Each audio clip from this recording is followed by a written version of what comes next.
The clock has run out. The 60-day agreement that was supposed to lead the United States and Iran toward peace has expired without a final deal. Washington says it will not extend it. Iran says it is shifting to a fully offensive military posture.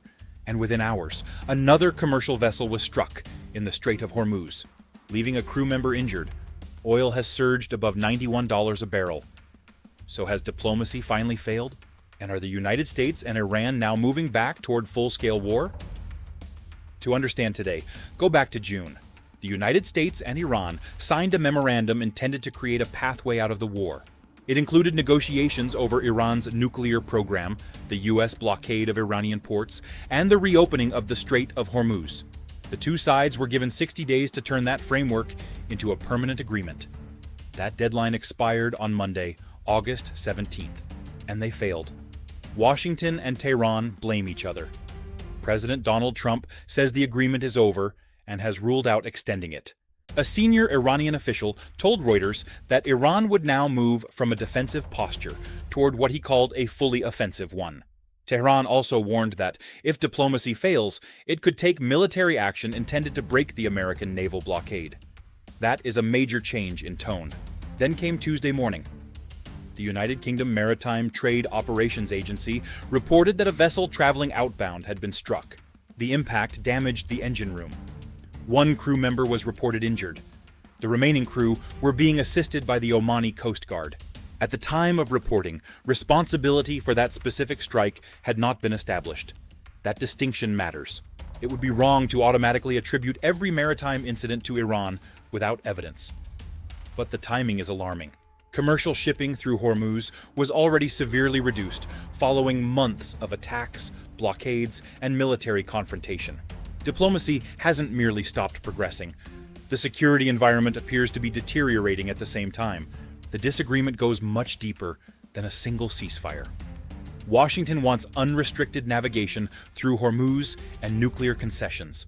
The United States has also maintained pressure on Iranian ports and sanctions intended to weaken Tehran economically. Iran argues that Washington cannot demand free passage through Hormuz while simultaneously blockading Iranian ports.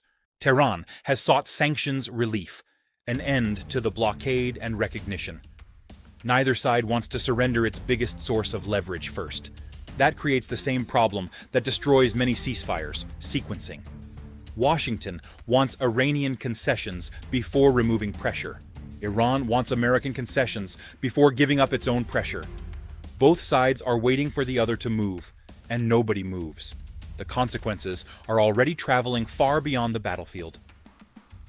Brent crude climbed Tuesday morning, its highest level since late July. Oil has now risen for 3 consecutive sessions. The market is treating Hormuz disruption more like a structural problem. Reuters estimates that oil flows have fallen dramatically. Alternative export routes through the UAE and Saudi Arabia cannot fully replace the capacity. Higher oil doesn't remain inside an oil barrel. It eventually reaches aviation, shipping, road transport, manufacturing, and food distribution. It reaches household energy bills. That is why governments care about what happens in a narrow waterway between Iran and Oman. There is still another side to this story. Diplomacy is damaged, but it isn't completely dead. Iran is discussing navigation with Oman. Oman has repeatedly acted as a mediator between Washington and Tehran. But those negotiations have themselves become controversial. Trump has strongly criticized Oman's cooperation and threatened military consequences if Washington believes an arrangement undermines objectives. Iran says its tougher posture comes because diplomacy failed. The United States argues pressure is necessary because Iran hasn't met obligations. Both governments describe escalation as a response to the other side. That is precisely what makes escalation so difficult to stop. There are now 3 realistic paths. The first is renewed diplomacy, where mediators bring Washington and Tehran back toward negotiations. The second is a long-armed stalemate. The U.S. blockade remains, Iran maintains pressure, and this situation slowly becomes normal. Then comes the dangerous option. Iran carries out offensive action. The U.S. responds militarily, and sustained strikes follow. The most dangerous moment in diplomacy isn't always when nobody is talking. Sometimes it comes just after everyone concludes that talking didn't work.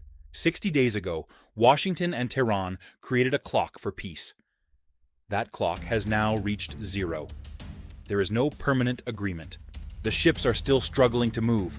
The blockade remains. Iran is threatening to go on the offensive, and another vessel has been hit. The question is no longer whether the peace plan worked. It didn't. What replaces it? Diplomacy? A frozen conflict? Or another war? This is Global Brief News. Beyond the headlines.